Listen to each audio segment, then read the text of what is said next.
Okay, today's project is to turn these two barrels into a furnace.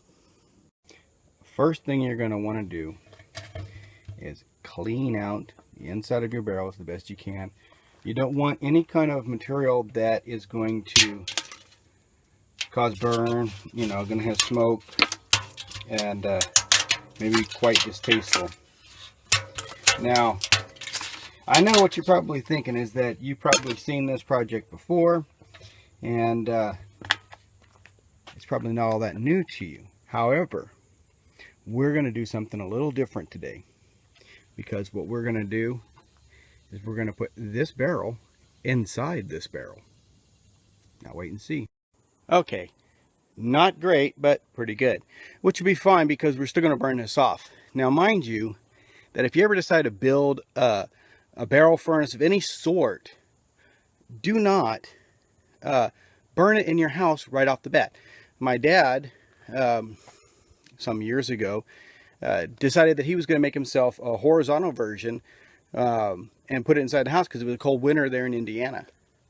But he didn't fire it up outside. Instead, he installed it and then fired it up. Needless to say, we were smoked out of the house for several hours while this thing had to clear out, and it smelled pretty bad, and it took quite a while. And some paints, when they burn, can be carcinogenic. So you want to try and use this outdoors if possible, well ventilated, or at least let it burn through a few cycles so that it's nice and clean before you ever install it inside any kind of dwelling. Preferably a garage, but if you were to put it in a house, same thing. Make sure that you protect yourself. Okay, so I had mentioned that my dad had done one that was horizontal.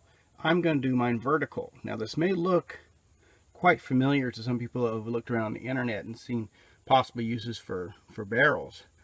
But I'm going to do some things that are a little different. Again, like I said, I'm going to try and beef this up or beast this up to a manner that would be more acceptable, and hopefully with the barrel inside barrel we'll get more of a heat transference and better mass heat, store the heat a little longer than just a straight barrel. Now, as I said, these barrels need to be cleaned out, but mind you, there's paint that's already coated on here, and that'll have to burn off over time. But you want to try and clean out anything in the remnants of whatever might have been in there previously. In this case, it looks like it was a paint. So I'm going to finish chipping this out, and then I'll get back to you. Okay, so what I did was I used a chisel and a regular cutting saw to bend around and mark the edge where I'm going to cut. Now I'll end up making this door about 12 inches across. Now, instead of going all the way like you would imagine, I left a space because it's going to be the outside barrel. What we're going to do is we're going to cut a larger section from this barrel to fit over that entire area, so it'll be the door. This will make a lip so it'll seal up a little better.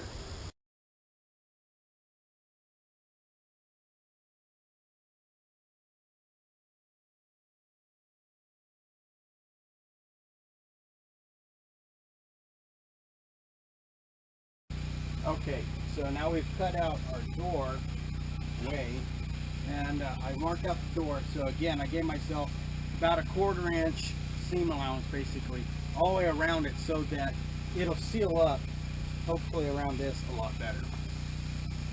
Now correctly, you'll end up with something like this. See how it just goes right over the top. So when we put our hinges in and stuff, this door will close right over that opening. Okay, the next step is going to be to cut out this ring from the one that's going on the inside of that barrel. This is going to be the bottom shelf where the fire will rest upon.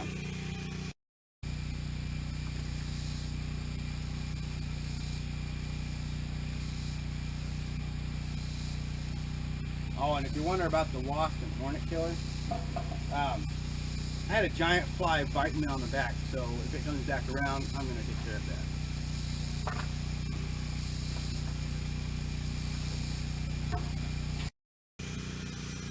Okay, so the next step is to take this inside barrel and we're going to cut it right at this seam, right above this seam right here. We're going to go cut it along that line. The reason is we're going to separate this ring, this section, from this top section. Okay, so now I've separated the bottom ring from the rest of it. Now what I want to do is I'm going to flip this over, so now this is going to be towards the ground and this is now going to be towards this middle section right here.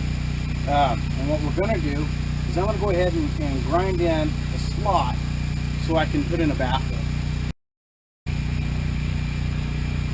Now, as you probably already guessed, to get these two portions inside here, we have to compress them. So what we're going to do is go opposite the baffle side, and we're going to cut a slot on this one. Same thing, opposite the opening, we're going to cut down this one. So this way they'll collapse in on each other.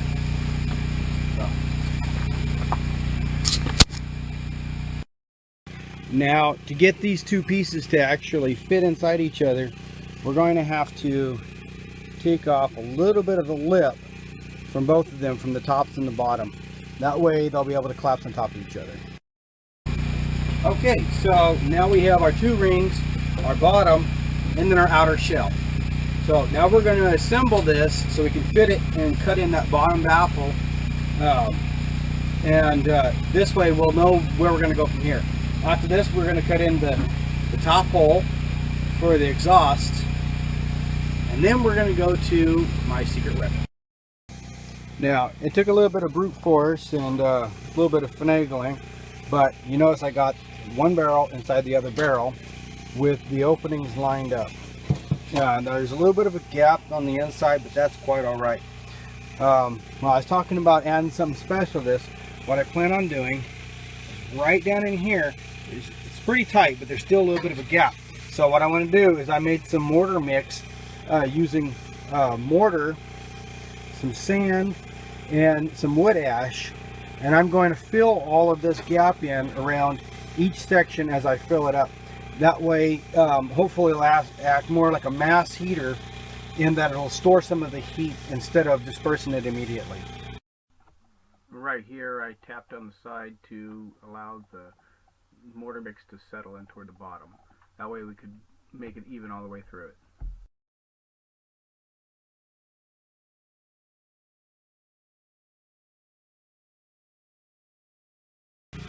Okay, so this is what we're looking like so far. We have the top and the top. We have the bottom plate now sandwiched between the top and the bottom here. Now I hammered over this edge on the bottom so that it'll rest easier. I put some self-tapping screws around this side and then just put a little more mortar over that, so hopefully it'll help hold this plate in a little bit better.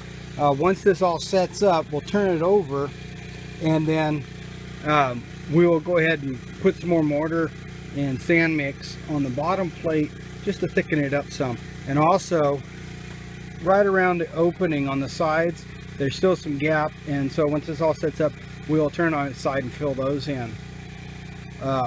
Then the last to do is put the door on, and I'm getting ready to put the baffle in now. Cut the hole over here, cut the hole on top, and we're done.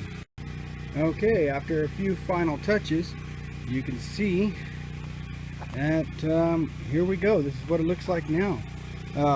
I'll probably go ahead and burn this and then put a coat of black paint on it, the fire temp paint. You can see here we open up and go down in. Goes down to the floor where we put the fire. We have airflow control right here. And we have our exhaust, which is a 6-inch, and it'll go up and to whatever height we need it to. So anyways, I hope you like this project. Let us know, like us, and subscribe.